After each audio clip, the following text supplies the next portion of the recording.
ದೇವಸ್ಥಾನಪ್ಪ ಅಲ್ಲೇ ಆಯ್ತು ಅಣ್ಣ. ಆಮೇಲೆ ಇವಾಗಲ್ಲ ನಾವೇ ಅಣ್ಣ, ಇವಾಗ ನಾನು ಹೇಳ್ತಾ ಇದ್ದೀನಲ್ಲ, ಅವ್ರ ಅಧಿಕಾರಿಗಳು ನಾವು ಹೇಳಿದಂಗೆ ಇಲ್ಲ, ಅವ್ರು ಮಾಡ್ತಾರೆ.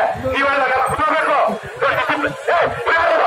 ಪೊಲೀಸ್ ಸ್ವಾಸಕ್ಕಷ್ಟೇ ಇಲ್ಲೆಲ್ಲ ಚೆನ್ನಾಗಿ ಮೀಟಿಂಗ್ ಮಾಡ್ತಾ ಇಲ್ವಾ? ನೀವೆಲ್ಲ ಅವ್ರು ಕೊಡೋದಿಕ್ಕೆಲ್ಲ ಇಲ್ಲಿ ಕಸಿರೋದು ಅವ್ರನ್ನ ಕೂತ್ಕೋಬೇಕು. ಅವ್ರ ಏನಂತ ಅಂತ ಕೇಳ್ಸ್ಕೋಬೇಕು. ನೀವೆಲ್ಲ ಕುತ್ಕೋಡಪ್ಪ ಅಣ್ಣ, ನೀವೆಲ್ಲ ಟೋಪಿ ಹಾಕಿರೋ ಕುತ್ಕೊಳ್ಳಿ. ಈಗ ರಘುಮೂರ್ತಿ ಅಂತ ನೋಡಿದಿರಮ್ಮ, ಅವ್ರನ್ನ KCF ನೋಡಿದಿರಲ್ವಾ? ಒಂದ್ 2,000 ನಮ್ಮ ಕಡೆಯಿಂದಾನೆ ಫಾರಂ ಹೋಗಿದ್ಯೋ ಇಲ್ವೋ? ಹಾಗಾಗಿ AC ಆಫೀಸಲ್ಲಿ ಬಂದಿದ್ದಾರೆ. ಅವ್ರು AC ಇನ್ನೊಂದು ಯಾವ್ದೋ ಕೆಲಸದಲ್ಲಿ ಬಿಸಿ ಇದ್ದಾರೆ ಅಂತ ಅವ್ರನ್ನ ಅವ್ರಾದ್ಮೇಲೆ ನೆಕ್ಸ್ಟ್ ಇವರೇ ರಘುಮೂರ್ತಿ ಅಂತ ಅವ್ರ ಏನ್ ಹೇಳ್ತಾರೆ ಎಲ್ಲ ರೆಕಾರ್ಡ್ ಮಾಡ್ಕೊಳ್ಳಿ, ಆಯ್ತಾ? ಅವ್ರು ಅದಕ್ಕೆ ಬದ್ಧವಾಗಿರ್ತಾರೆ. ಇಲ್ಲ ಅಂದ್ರೆ ನಾವೇನ್ ಮಾಡ್ಬೇಕು, ಹೋರಾಟ ನಾವು ಮಾಡ್ತೀವಿ. ಈಗ ರಘುಮೂರ್ತಿ ಅವರು ಅದೇನಿದೆ ಸ್ಟೇಟಸ್ ಅಪ್ಡೇಟ್ ಮಾಡ್ತಾರೆ, ಕೇಳಿಸ್ಕೊಳ್ಳಿ.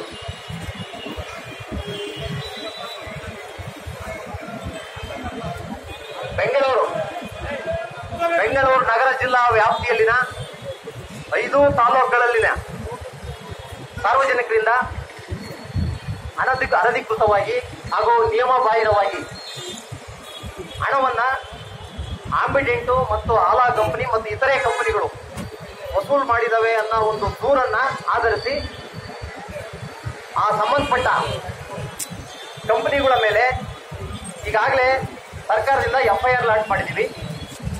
ಜೊತೆಯಲ್ಲಿ ಬೆಂಗಳೂರು ನಗರದ 5 ತಾಲೂಕು ವ್ಯಾಪ್ತಿಯಲ್ಲಿ ಆ ಸಂಬಂಧಪಟ್ಟ 5 ಜನ ತಹಸೀಲ್ದಾರ್ ವ್ಯಾಪ್ತಿಯಲ್ಲಿ ಪೊಲೀಸ್ ಠಾಣೆಯಲ್ಲಿ ಪ್ರಥಮವರ್ತವಾಗಿ ಅಂದರೆ FIR ದಾಖಲಾಗಿದೆ.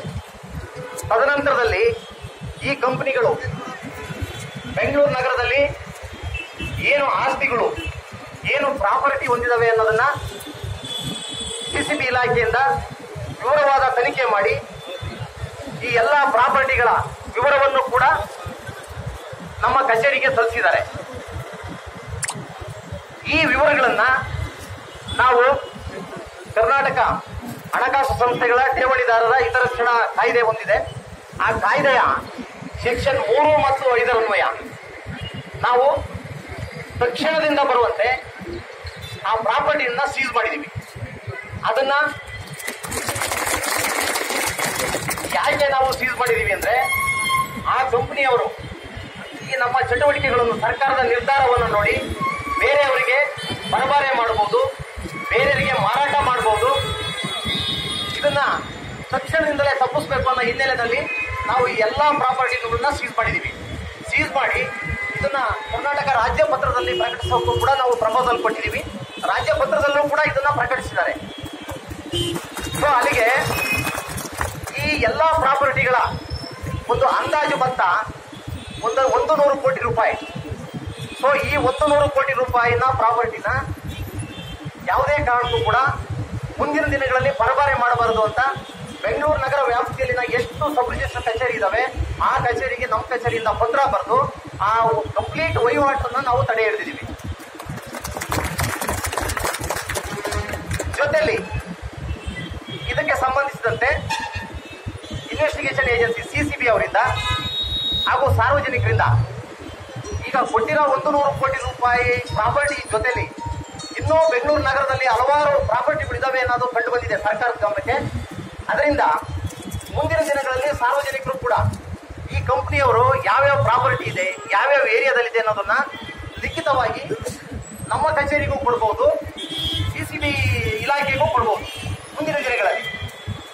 ಈಗಾಗಲೇ ಈ ಏನು 100 ಕೋಟಿ ರೂಪಾಯಿದು ನಾವು ಪ್ರಾಪರ್ಟಿ ಸೀಸ್ ಮಾಡಿದೀವಿ, ಇದಕ್ಕೆ ಸಂಬಂಧಪಟ್ಟಂತೆ CCB ಅವರು ದೋಷಾರೋಪಣಾ ಪಟ್ಟಿಯನ್ನು ಕೂಡ ನ್ಯಾಯಾಲಯಕ್ಕೆ ಸಲ್ಲಿಸಿದ್ದಾರೆ.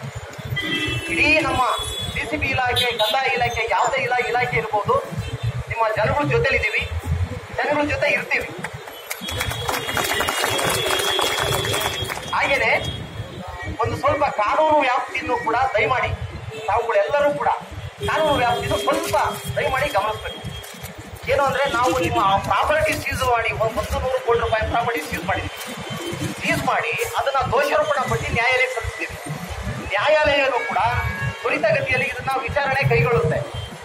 ವಿಚಾರಣೆ ಕೈಗೊಂಡು ಆ ಏನು ಕಂಪನಿಯವರು ಸಾರ್ವಜನಿಕರಿಗೆ ಮೋಸ ಮಾಡಿದ್ದಾರೆ ಅನ್ನೋ ಒಂದು ಜಡ್ಜ್ಮೆಂಟ್ ಪಾಸ್ ಮಾಡದಲ್ಲೇ ನಾವು ಈ ಪ್ರಾಪರ್ಟಿಯನ್ನ ಯಾವುದೇ ಕಾರಣಕ್ಕೂ ಅದನ್ನ ಪಬ್ಲಿಕ್ ಅಲ್ಲಿ ಅರೇಂಜ್ ಮಾಡಕ್ಕಾಗೋದಿಲ್ಲ. ನ್ಯಾಯಾಲಯದಿಂದ ಆದೇಶ ಆದ ಕೆಲವೇ ದಿನಗಳಲ್ಲಿ ತಕ್ಷಣ ಈ ಪ್ರಾಪರ್ಟಿಯನ್ನ ನಾವು ಹರಾಜು ಮಾಡಿ ಸಂಬಂಧಪಟ್ಟಂತ ನೊಂದಿರೋರು ಸಂತ್ರಸ್ತರು ಯಾರ್ಯಾರಿದ್ದೀರಾ ಅವರೆಲ್ಲರಿಗೂ ಕೂಡ ಅದನ್ನ ಮರುಪಾವತಿ ಮಾಡೋ ವ್ಯವಸ್ಥೆನ ಮುಂದಿನ ದಿನಗಳಲ್ಲಿ ತಗೊಳ್ತೀವಿ. ಹಾಗೇನೆ ಅಲ್ಲ, ನ್ಯಾಯಾಲಯದಲ್ಲಿ ಇದು ತೀರ್ಮಾನ, ನ್ಯಾಯಾಲಯನೂ ಕೂಡ ಇದು ತ್ವರಿತಗತಿಯಲ್ಲಿ ತಗೊಳುತ್ತೆ. ಬಟ್ ನ್ಯಾಯಾಲಯದ ತ್ವರಿತಗತಿ ಅಂದ್ರೆ ಅದಕ್ಕೆ ಸಂಬಂಧಪಟ್ಟಂತ ಸಾಕ್ಷಿ ಆಧಾರಗಳು ಇವೆಲ್ಲವೂ ಕೂಡ ಸುದೀರ್ಘವಾಗಿ ವಿಚಾರಣೆ ಮಾಡಬೇಕಾಗುತ್ತೆ. ವಿಚಾರಣೆ ಮಾಡಿದ ತಕ್ಷಣ ನ್ಯಾಯಾಲಯದಲ್ಲಿ ಆದಂತ ಆದೇಶ ಅನುಸಾರವಾಗಿ ನಾವು ಅತಿ ಶೀಘ್ರದಲ್ಲಿ ಇದನ್ನೆಲ್ಲ ಹರಾಜು ಪ್ರಕ್ರಿಯೆಯನ್ನ ಕೈಗೊಳ್ತೀವಿ. ಅಲ್ಲಿವರೆಗೂ ದಯಮಾಡಿ ಸಾರ್ವಜನಿಕರು, ನೊಂದರು, ಅಸಹಾಯಕರು ಏನಿದ್ದೀರಾ, ಈ ಒಂದು ಕಂಪನಿಗೆ ವಂಚನೆಗೊಳಗಾದರೆ ಏನಿದ್ದೀರಾ, ತಮ್ಮ ಅಹವಾಲುಗಳು ಹಾಗೇನೆ ಏನೇನು ಪ್ರಾಪರ್ಟಿ ಇದೆ, ಈ ಕಂಪನಿ ಮೋಸ ಮಾಡಿರುವಂತಹ ಕಂಪನಿಗಳದ್ದು ಏನೇನು ಪ್ರಾಪರ್ಟಿ ಇದೆ, ಈ ಎಲ್ಲ ಪ್ರಾಪರ್ಟಿ ವಿವರಗಳನ್ನ ಮಾನ್ಯ CCB ಅವರಿಗೆ ಆಗಲಿ, ನಮ್ಮ ಕಂದಾಯ ಇಲಾಖೆ ನಮ್ಮ ಕಚೇರಿಗೆ ಆಗಲಿ ದಯಮಾಡಿ ನೀವು ಮುಕ್ತವಾಗಿ ಬಂದು ನಮ್ಮೊಡನೆ ನೀವು ಆ ಮನವಿಯನ್ನ ಸಲ್ಲಿಸಬೇಕು. ಯಾವತ್ತೂ ಕೂಡ CCB ಇರಲಿ, ನಾವಿರಲಿ, ನಿಮ್ಮ ಹೊಂದಿದ್ದೀರಾ, ನಿಮ್ ಜೊತೆ ನಾವು ಇರ್ತೀವಿ ಅಂತ ಹೇಳ್ತಾ ನನ್ನ 2 ಮಾತನ್ನ ಮುಗಿಸ್ತೀನಿ. ಈಗ ಒಂದೇ ಒಂದು ನಿಮಿಷ ಅರುಣ್, ಏನು ಜಾಸ್ತಿ ಬೇಡ, ಇಲ್ಲಿ ಪ್ರಶ್ನೋತ್ತರ ಬೇಡ, ಅವ್ರಿಗೊಂದು ಕ್ಲಾರಿಫಿಕೇಶನ್ ಅಷ್ಟೇ, ಅಷ್ಟು ಕೇಳಿ ಅವ್ರನ್ನ ಬೀಳ್ಕೊಳ್ಳೋಣ. ನಮ್ಗೇನಾಗಿದೆ ಒಂದು ನಿಮಿಷ ಇರೋಣ, ನೀವ್ ಯಾರು ಮಾತಾಡೋಂಗಿಲ್ಲ. ನಮ್ಗೇನಾದ್ರು ಇದ್ರೆ ಇನ್ನೊಂದು ಕಮಿಟಿ ಮೀಟಿಂಗ್ ಮಾಡಿ ಏನಿದೆ ಅಂತ ಕೇಳ್ಕೊಳ್ಳೋಣ. ಯಾಕಂದ್ರೆ ಇಲ್ಲಿ ಒಬ್ಬ ಅಧಿಕಾರಿನ ಕರೆದಿದ್ದೀವಿ, ಅವ್ರ ಮಾಹಿತಿ ಕೊಟ್ಮೇಲೆ ಕಳಿಸುವಂತ ಜವಾಬ್ದಾರಿ ನಮ್ದು ಇರುತ್ತೆ. ಹಾಗಾಗಿ ಸುಮ್ಮನೆ ಎಲ್ಲರೂ ಮಾತಾಡೋದು ಚೆನ್ನಾಗಿರಲ್ಲ. ಈಗ ನಮಗ್ ಗೊತ್ತಿರೋ ಹಾಗೆ ಕೋರ್ಟ್ಗೆ ಹೋಯ್ತು ಅಂದ್ರೆ ನಮ್ ಕನ್ನಡದಲ್ಲಿ ಒಂದು ಹಳೆ ಗಾದೆ ಇದೆ, ಭೂತಾಯಿನ ಮಗ ಅಯ್ಯೋ. ಯಾರ್ಯಾರು ನೋಡಿದ್ದೀರಪ್ಪ ಸಿನಿಮಾ? ಏನ್ ಹೇಳ್ತಾನೆ, ಕೋರ್ಟಲ್ಲಿ ಗೆದ್ದವನು ಸೋತವನು ಸತ್ತ ಅಂದ್ರೆ ಅಷ್ಟು ದಿವಸ ಇರುತ್ತೆ ಅಂತ ಬಹಳ ಚೆನ್ನಾಗಿ ಹೇಳಿದ್ದಾರೆ ಅವರು. ರಘುಮೂರ್ತಿ ಅವ್ರು ಏನ್ ಹೇಳಿದ್ದಾರೆ, ಕೋರ್ಟಲ್ಲಿ ಇದೆ, ಇವನು ಫ್ರಾಡ್ ಮಾಡಿರೋದು ನಿಜ ಅಂತ ಸಾಬೀತಾದ್ಮೇಲೆ ಏನ್ ಪ್ರಾಪರ್ಟೀಸ್ ಇವಾಗ ಅಟ್ಯಾಚ್ ಮಾಡಿದ್ದಾರೋ ಅದನ್ನ ಹರಾಜ್ ಹಾಕ್ತೀವಿ, ಹರಾಜ್ ಹಾಕಿ ಬಂದ ಮೇಲೆ ಆ ದುಡ್ಡನ್ನ ವಿತರಣೆ ಮಾಡ್ತೀವಿ ಅಂತ. ಹೌದಲ್ವಾ?